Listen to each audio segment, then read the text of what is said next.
ТРК Баткен телеканалында телерейд көрсөтүүсү, аны мен Шахрихан Мамажусупова алып барам. Саламатсыздарбы? Алдыда берүүдөн кыскача. Баткен облусунун аймагында Марокко чегирткесине каршы күрөшүү аракеттери күчөтүлдү. Дары чачуучу авиациясы келип, бүгүнкү күндө ушул жерге келип конуп, дары дармектер менен келди. Баткен райондор аралык санепит көзөмөл кызматы шаар аймагындагы коомдук тамактануучу жайларга болгон көзөмөлдү улантууда. Вообще антисанитария бул.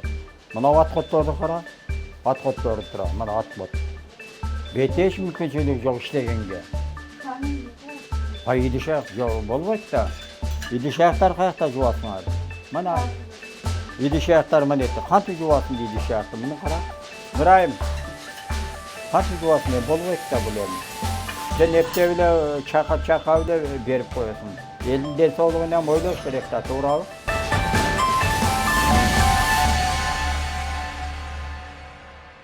Баткен облусунун аймагында айыл чарбасына олуттуу зыян келтирген Марокко чегирткесине каршы күрөшүү аракеттери күчөтүлдү. Өзгөчө көңүл чегирткелердин уюгу жайгашкан алыскы тоолуу жана таштуу жерлерге бурулууда. Мындан улам аймакта авиациялык дарылоо иштери башталды.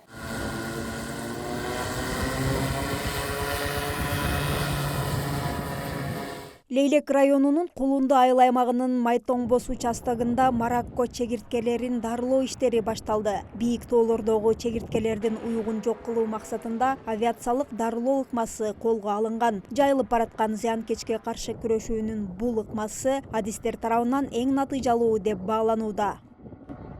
Бул Марокко чегирткесине биздин ушул өсүмдүктөрдү химиялаштыруу коргоо карантин департаменти тарабынан Кыргыз Республикасынын жеңил авиациясынын ассоциациясы тарабынан бүгүнкү күндө ушул бизге дары чачуучу авиациясы келип, бүгүнкү күндө ушул жерге келип конуп, дары дармектер менен келди. Бүгүнкү күндө баштап биз ушул биздин жеңил автомашиналарыбыздын жетпеген жерлерине тоонун баштарына ушул Марокко чегирткесине дары чачууну баштайбыз. Кудай буйрса биз келечекте ушул авиацияны биз колдоно турган болсок, келерки жылы биз ушул Марокко чегирткесини бир 60-70% жеңилдетип жок кылуунун аракетинде турабыз. Буга чейин өсүмдүктөрдү химиялаштыруу, коргоо жана карантин департаментинин Баткен облусу боюнча адистери ири масштабтагы изилдөө иштерин жүргүзүшкөн. Жайлоолорду, тоо этектерин жана айдоо жерлерин кыдырып, ар бир өсүмдүктүн абалын кылдат байкаган адистер зыяндуу чегирткелердин очокторун так аныкташкан. Марокко чегирткесинин изилдөө иштери кыштын чыгышы менен жаз алдынан бери башталды. Бүгүнкү күндө 6250 гектар жер изилденип, андан 5100 гектар аянтка чегиртке зыянкечи чыкканы аныкталган. Андан сырткары 3000 гектарга жакын жер машина бара ала турган жерлер дарыланып, эч кандай элге коркунуч жаратылган жок. Бүгүнкү күндө элдердин эгиндерине акыркы 5-6 жылдан бери чегиртке зыянкечи биздин тоо таштарыбызда, тоолордун үстүндө кездешкендиктен, ал жерде барып дарыланган кыйынчылыкка тургандыгына байланыштуу биздин өсүмдүктөр химиялаштыруу коргоо жана карантин департаментинин директору Турсунбек Түгелбаевга чоң учурдан пайдаланып ыраазычылык айтып кетем. Себеби маселени убагында чечип, быйыл мына Кыргыз Республикасынын жеңил авиациясы тарабынан келишим түзүлүп, жеңил авиация келип конду. Марокко чегирткеси айыл чарба өсүмдүктөрүнө олуттуу зыян келтирүүчү эң кооптуу зыянкечтердин бири болуп саналат. Бул чегирткенин өзгөчөлүгү ал белгилүү бир шарттарда массалык көбөйүп, үйүр түзүп, өтө кеңири аймакка тарай алат. Көбүн эсе кургак, жарым чөлдүү, таштак же тоо этектери сыяктуу аянттарда кездешет. Көп учурда жетүүгө кыйын болгон алыскы тоо кыркаларында уюгуп көбөйүшөт. Бул Марокко чегирткеси негизинен ушул элдердин эгинине түшө турган болсо, бул баарын жейт. Анан bunun бир өзгөчөлүгү эмне Марокко чегирткесинин? Бул чөптөрдү тандабайт да, кандай болбосун булар жеп кете берет. Андан тышкары булар ушул биздин адистерибиздин ушул жаз айында изилдөө иштерин жүргүзгөндө, ошол жаңа мен айтпадым беле 6250 гектардан берген болсо, ошонун 5100 гектарда аныкталган. Бул баардыгы мыйзамдуу изилдөө иштерин жүргүзгөн негизинде аныктаганбыз да. Ошон үчүн буну толук жок болот деп биз айтуу деле кыйын да. Эми биз ушул эгерде мына тоонун бийик тоолордун башындагы Марокко чегирткесинин кубушкаларын аныктап, ушундай быйылкыдай аныктап, өз убагында дарыны чачып турсак, Кудай буйрса биз мындан арылабыз деген ниеттебиз. Вдвоем будете, да, тогда здесь постоянно, да? Давайте экөөңөр чогуу болла дагы любой вопрос, днем и ночью. Белгилей кетсек, облус аймагында айыл чарбасына олуттуу зыян келтирген Марокко чегирткесине каршы күрөшүү аракеттери күчөтүлгөн тартипте жүргүзүлүүдө. Дарылоодо колдонулуп жаткан химикаттар эл аралык стандарттарга ылайык тандалып, айлана чөйрөгө зыян келтирбестен чегирткелерге каршы натыйжалуу күрөш жүргүзүүгө мүмкүндүк берет.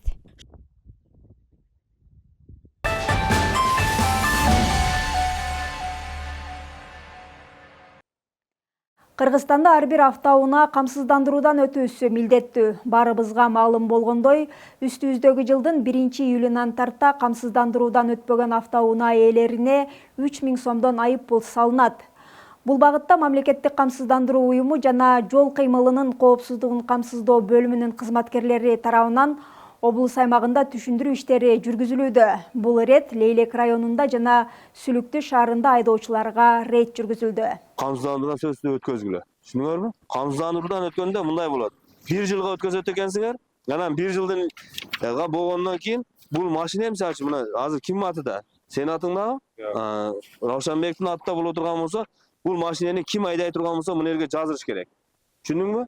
Мына жерге сөзсүз түрдө, мисалы үчүн сени мына Аминбаев, Кайратжан, Өткүржан. Эгерде машинени айдап кетип атканыңда, эгерде сенин фамилияң бул жерде жок боло турган болсо, анда сөзсүз түрдө сага мыйзам чегинде чара көрүлөт да, укук бузуулар жөнүндө протокол жазылат. 3000 сом айыппул төлөйсүң. Ошон үчүн мына машинени сен айдап жүргөндөн кийин страховка, камсыздандыруу сөзсүз кылып, ким эгер айдай турган болсо, мына жерге коштурушуң керек. 4 адамга чейин кошулат экен. Түшүндүңбү? Анан 4 адамга чейин кошулат экен. Эгерде бунун дагы баягы без ограничения дегени бар экен. Ошону кыла турган болсоң, мен дагы бардыгыбыз ким болсо айдап кете берет. Просто штраф эмес, акчасы кичине айырмасы бар, туура? 1000 сом разницасы бар экен.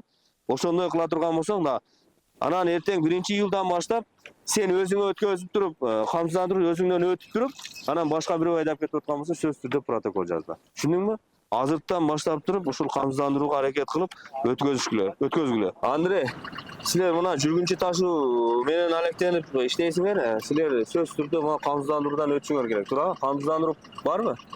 Ошону көрсөтсөң камсыздандыруу.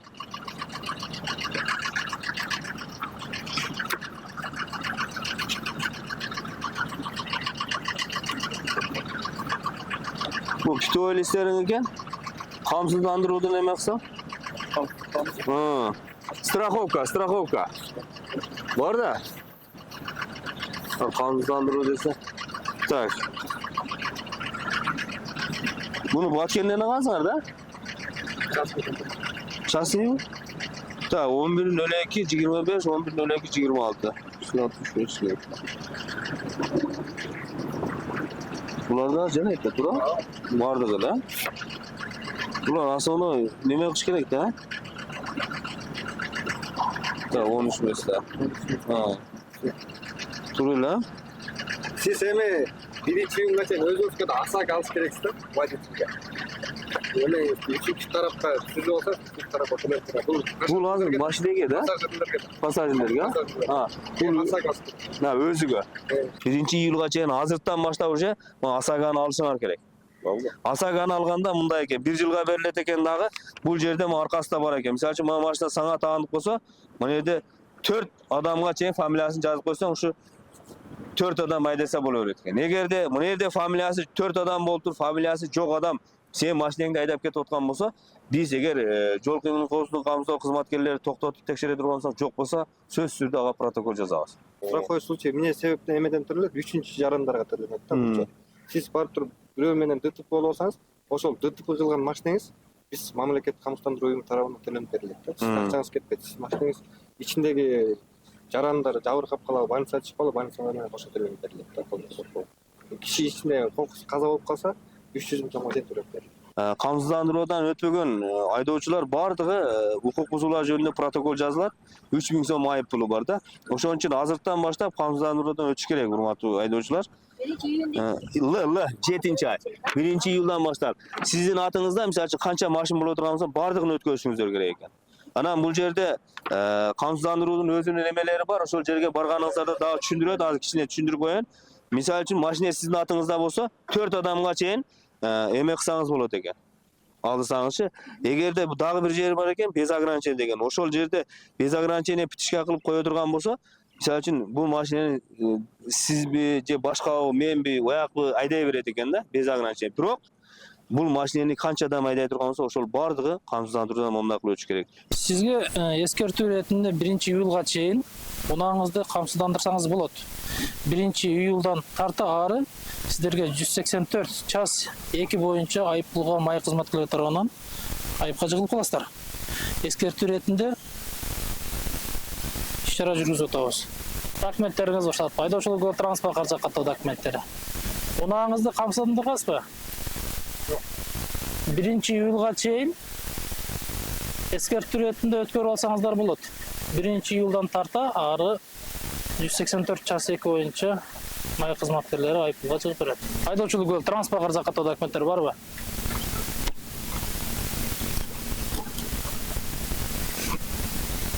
Унааны камсыздандыргансызбы? Страховкадан өткөзбү? Барбы? 1-июлдан арты күчүнө кирет. Өтпөгөндөргө айыппул жыгылат. Көпеластыра. Ак жол. Жакшы этип алыңыз. Камсыздандыруудан өтүү боюнча үгүт насаат иштерин жүргүздү. Бул жерде эгерде камсыздандыруудан өтпөсөңүздөр 2025 жылы 1-июлдан баштап укук бузуулар жөнүндө протоколдор жазылат. 3000 сом айып пулу бар. Ошон үчүн урматтуу жарандар жана айдоочулар автоунааларды жана өзүңүздөрдү сөзсүз түрдө ОСАГО камсыздандыруу уюмунан өтүңүздөр.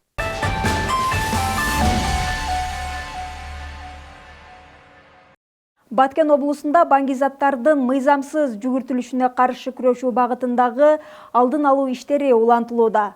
Баткен облустук ички иштер башкармалыгынын баңгизаттарды мыйзамсыз жүгүртүүгө каршы күрөшүү кызматынын жана Баткен шаардык ички иштер бөлүмүнүн, Кадамжай райондук ички иштер бөлүмүнүн кызматкерлери тарабынан Баткен шаары менен Кадамжай районунун аймагында жайгашкан дарыканаларда рейдтик иш-чаралар жүргүзүлдү. Бул иш-чаралар облус аймагында өткөрүлүп жаткан допинг иш-чарасынын негизинде уюштурулду. Иш-чаранын жүрүшүндө Баткен шаарындагы 5 жана Кадамжайдагы 7 дарыкананын ээлери менен жолугушуулар өткөрүлүп, акыл-эске терс таасир тийгизүүчү психотроптук жана күчтүү таасир этүүчү дарыларды дарыгерлердин жазма көрсөтмөсүз сатууга тыюу салынары тууралуу кеңири түшүндүрмө иштери жүргүзүлдү. Ошондой эле акыркы учурда өкүнүчтүү көрүнүшкө айланган синтетикалык баңгизаттарды жарнамалоо максатында дуалдарга, жол четтерине, гараждарга жана башка коомдук жайларга жазуулар атайын боек менен сырдалып толугу менен өчүрүлдү. Бул аракеттер жаштарды жана жалпы коомду баңгизат коркунучунан коргоо, мыйзамсыз аракеттердин алдын алууга багытталган натыйжалуу иш-чаралардын бир бөлүгү болуп саналат. Милиция кызматкерлери бул багыттагы иштерди мындан ары да күчөтүлгөн тартипте улантышат.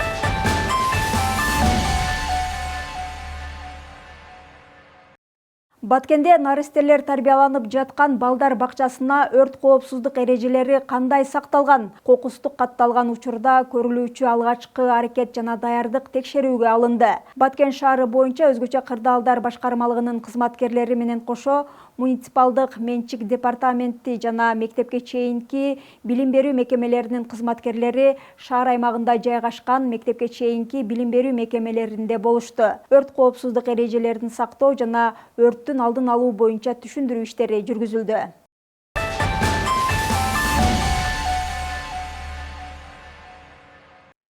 Баткен райондар аралык санэпид көзөмөл кызматы шаар аймагындагы коомдук тамактануучу жайларга болгон көзөмөлдү улантууда.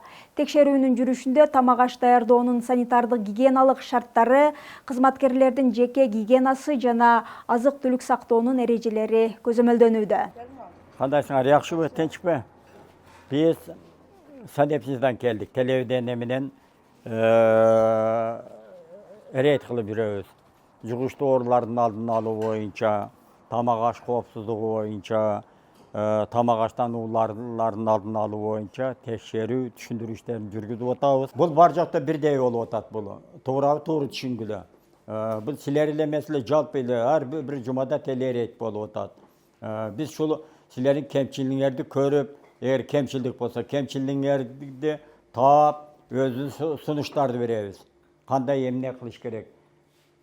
Тамакты кайсы жерде даярдайсыңар? Очокто. Бул жерде только даярдайсыңар, заготовка.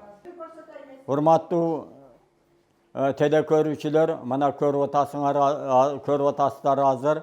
Мына Ак Бата ашканасынын ашпоосунун кожоюну туура эмес сөздөрдү айтып, мына көргөзүүнү баш тартып чыгып кетип атат. Биз өзүбүздүн сунуштарды айтып, кемчилдиктер болсо, мына аны мындай кылгыла деп айтканга келдик. Мына бул жерде жуула турган ванна, 3 ванна болуш керек. 2 ванна турат, булдан туура эмес. Мына жуулган эмес. Мынакей. Мына баары. Эмне кылыш керек эми? Элге кызмат кылып атат, тамак ашын берип атат, акчасын алып атат. İştegenden keyin бул жактан кичине талапка ылайыктуу кылып коюш керек да. Ашыкча иштекке биз айткан жерибиз жок. Туура мына көргүлө, маркировка жок. Былтыр текшерип, мына эчтеке аткарылган жок, туурабы? Мындай болбойт де. Мына көрүп атабыз, кафелдениптир, макул, жакшы жактары бар. Эми кемчиликтерден айтышыбыз керек да. Жерде кайталап атасыңар. Кайсына? Мындай адамдын эмеси чек-чегимен болсо, Biz köçöden gelgen jokpuz aka. Biz köçöden жөн эле келген жокпуз. Biz мамлекеттик ишканалар келдик. Биз мамлекеттик иштебиз. Улум, туурабы? Биз муну айтышка биз укуктуу. Siz коомдук тамак берүүчү жайда отурасыз. Siz үйдө отурган жоксуз. Ал бул кимдики анан? Бул жерде элге тамак берүүчү жайда отурасыз. Siz элге тамак берип атасыз. Мен өзүм ичип атам.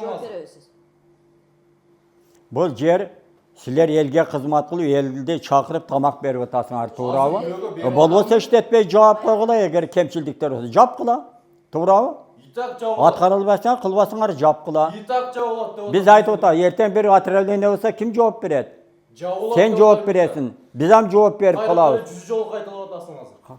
Сен аны токтотканда сөзүңдү, туурабы? Биздин айтканды кылгын. Биз ошого милдеттүүбүз. Биздин укугубуз бар. Силерден кардаган нормально чай чалып айтасың. Эмне дейсиң? Суруле кирип келатасыңар. Эмне дейсиң? Биринчи адам мындай уруксат сурагандан кийин анан кирет. Уруксат биздин укугубуз бар киргенге. Кана? Укугубуз бар. Документти мен сага көргөзбөйм. Адыр тамактаганы келсек, чакырып отургузасың, уруксат сурабайсың, туурабы? Силерге акча эле керек. Мына монеттерди дагы мына көрүп турасыңар. Былтыр келип айтып кеткен, актылар жазган кылып коюш керек дей. Жасап коюш керек да кичине. Хозяйны ким? Өзүңөрбү? Биз санэпсизден келдик. Телевидение менен телерейд кылып жүрөбүз. Сен билбейсиң да. Телевизор чыгабы? Барбы? Сабат түштү, кечке чейин, түнгө чейин иштейт окшойт да. Обедтен кийин иштеп иштейбиз. Заказ кабыл аласыңар. Анан күндүзү эми эле иштей бересиңер. Тамак даяр болобу күндүзү дагы? Обедте даяр болот да. Обедке даяр болот. Жан көрөр эле. Жөр көрөлүчү, көрүп кое берели. Кел бери. Кардашым, кел. Сен ата-энең иштей бетти? Жөн эле ишкер окшойт болот. İşteysin. Бул жерде идиш аяктар тура сакталып. Каякта даярдайт? Бул жакта даярдайт. Жок, бышыра турган жер ал жак. Эми ошо даярдайт ага чейин. Камырды кесиши мүмкүн, этти кесиши мүмкүн. Бизде 4 эле тамак бар. Я, 4 эле тамак бар дейм. Аш ошо. 4 эле тамак болсо ham бар даярдайт да бирдеке. Жок, бул жакта эле даярдайт. А бетте эмне кылат? Бул жакта идиш эле коюлат. Идиш аяк, анан идиш аяк жуат экен, а? Бул эми ким жуат идиш аякты?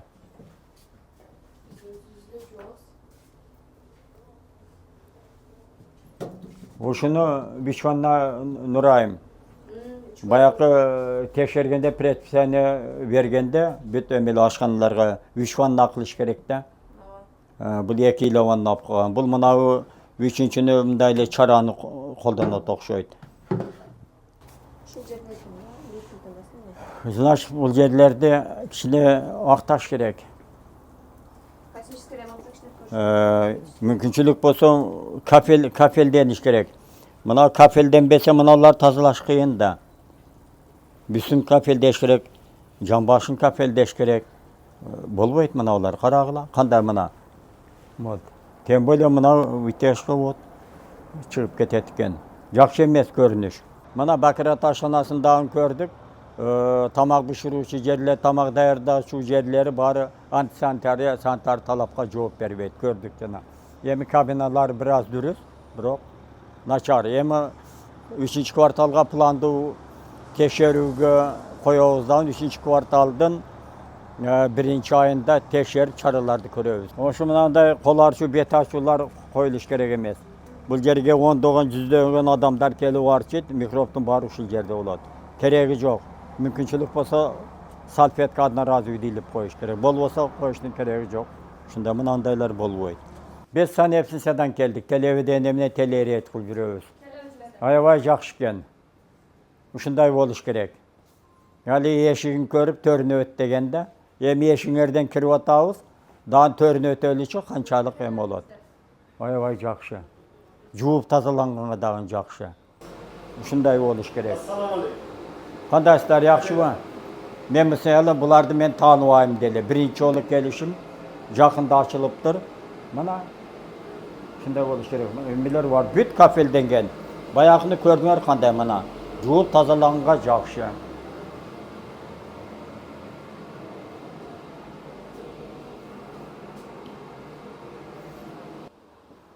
Бул идиш аяк жуучу жер экен, а? Анан идиш аяктар полкалары бар экен. Эми кана эме.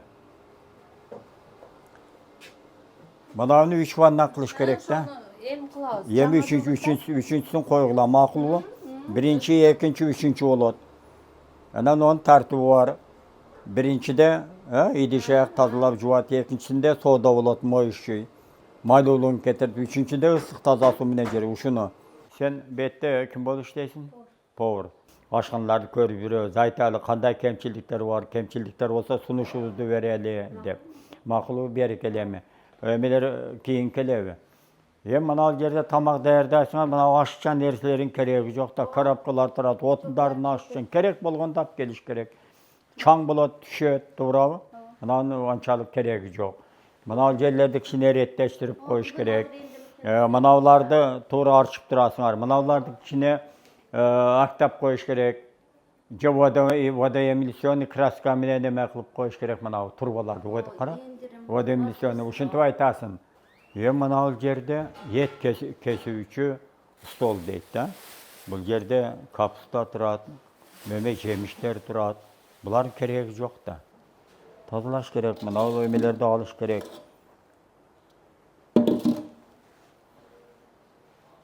Ну, мынандай болуш керек деп өзү мына, туура эле. Жуа турган жериңер туура эле. Үчөө болуш керек. Үчөө болуш керек. Эми мыналардын меге алып ташташ керек да, кирпичтин ме кереги бар. Жок болбойт эми мыналар. Алгыла турушун, мынаны зачем? Утуруп алынып туруш керек, утуруп тышка чыгарып турат. Чымын-чиркей ушундан көбөйөт да. Бул жер эми тамак бышырылат, тамакка даярдайт. Кафелден полдор жуулуп жакшы. Мына эмеңерди киргенде эле замечание айтып коелу. Ушуну кичине ремонт кыласыңар. Актап, бет кылып, мына темир үстү көтөрүлүп кетти. Ете окуганды ошого неме пайда турам, бузуп кайтадан унда берем деген. Силерге тапшырма ушул. Макул ушул жерде ретке келтіріп қойғыла. Так. Қамыр кесуші жай дейді. Қамырды ұшыл жерде әмі қыласыңар ма?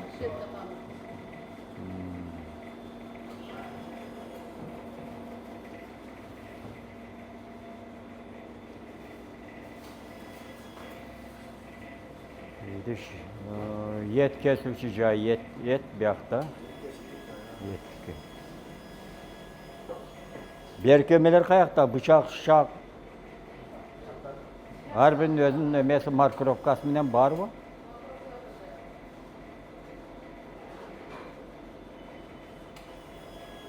Мынау еттің бычағы қаяқта?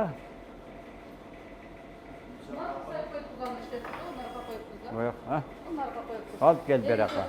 Берақа алып кел.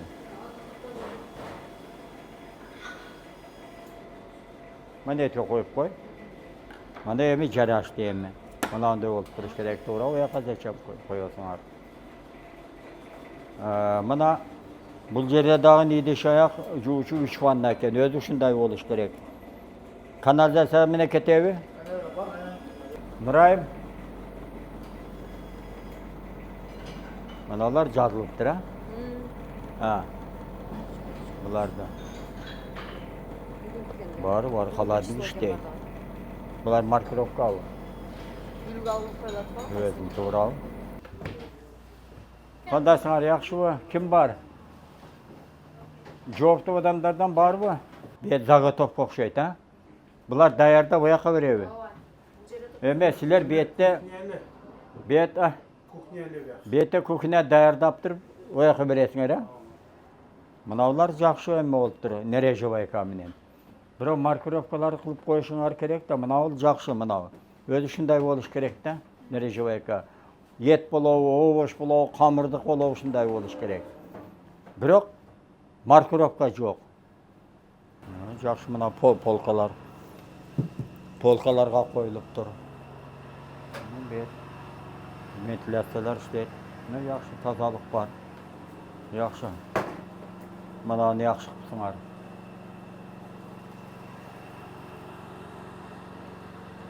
Бет даярдай тұрған. Сантан кешкелер қаяқта?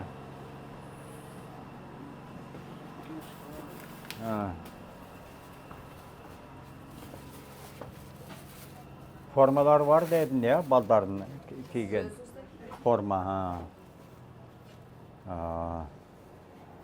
Көрші месінде. Бетте кім? Тамақ сен неме қыласың ба? Тамақтың бар біле түрін қыла тоқшайсыңар, а? Көні азайттық. Неме қыласыңар? Азыр қылғандарыз қуырдақ, буыр қуырдақ. Олар свежік береміз да. Заказ шықса, анан гүляш піштейікіз. Бұл жерде мұны мен сұрағаным себебі, сілер талапқа жооп бербейді. Тамақ ашты көбейтішіңер керек емес. Мына қара азыр, мына майшетте заготовкаен бұлы даярдылаткен мұны қара. Вообще антисанитария бұлы. Мына атқотторды қара. Атқотторды тұра, мына атқот. Бетте еш мүмкіншілік жоқ іштегенге. Анан не қылады? Қай идішаяқ болмайды да. Идішаяқтар қаяқта жуасыңар. Мына идішаяқтар мына етті. Қанты жуасын дейді идішаяқты, мұны қара. Нұрайым, қанты жуасын болмайды да бұл еме. Сен ептебілі чақап-чақабілі беріп қойысын. Елдің денсаулығынан ойлаш керек та, тура. Ертең тамағыштан уланылар болса кім жооп береді? Жооп бересің әрсілер. Еме қарындашым тамағашын ассортиментін азайтасыңар. Болбойды мынау. Адыр еме бүт монеттерді еретке маркировка етті қайтты еме қыласың, қамырды қайтты еме қыласың. Қамыр қолданбаймын, қамыр қылбайыз. Штраф салауыз. Қамырды еме қылған. Штраф. 214-ші еменің 5-ші пунктта 23 штраф салауыз. Штраф салсақ жақшы олауы. Емеге қайырлауыз. Экономика министрлігінің өкілшілігі бар. Мерияға қайырлауыз. Мынау состояние прокуратурға қатына қайырлауыз. Мына шындай антисанитария. Іштешке вообще мүмкіншілік жоқ. Жауауыз. Штраф салауыз деп тұрып қайырлауыз. Себебі сілер жекешкерсіңер. Ошондықтан тамақ тоқтатасыңар. иштейбиз десеңер төлкө пирашка эле даярдайбыз, жумуртка пирашка.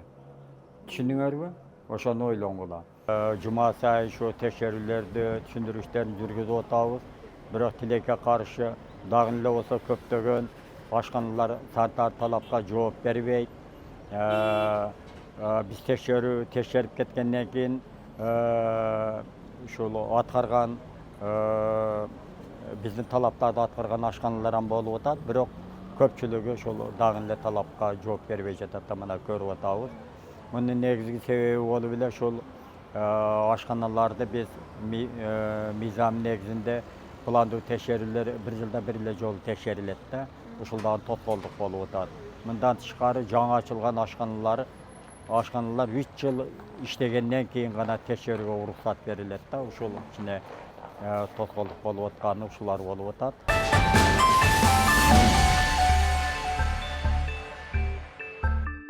Телерейд көрсөтүүсү коомдук тартип, санитардык эрежелер, экология, жол коопсуздугу, өзгөчө кырдаал жана башка чөйрөдөгү көзөмөл иш-чараларын коомчулукка чагылдырып берүүчү долбоор. Негизги максат мамлекеттик жана муниципалдык органдардын рейдтик иш-чараларын ачык айкын көрсөтүү аркылуу жарандардын маалымдуулугун жогорулатуу жана коомдук жоопкерчиликти арттыруу. Андыктан эгер сиз коомдук жайларда, мекеме ишканаларда же тейлөө кызматтарында мыйзамсыз өз билемдик менен аракеттер болуп жатканын байкасаңыз, экранда көрсөтүлгөн WhatsApp номерге байланышып кабар бериңиз. Телерейд программасы жарандардын саламаттыгы жана коопсуздугу үчүн мыйзамсыз иштерди ачык чагылдырууга ар дайым даяр. Коом үчүн кайдыгер болбоңуз, мыйзам бузууларды бирге токтотолу. Кайрадан амандыкта жолугушканча.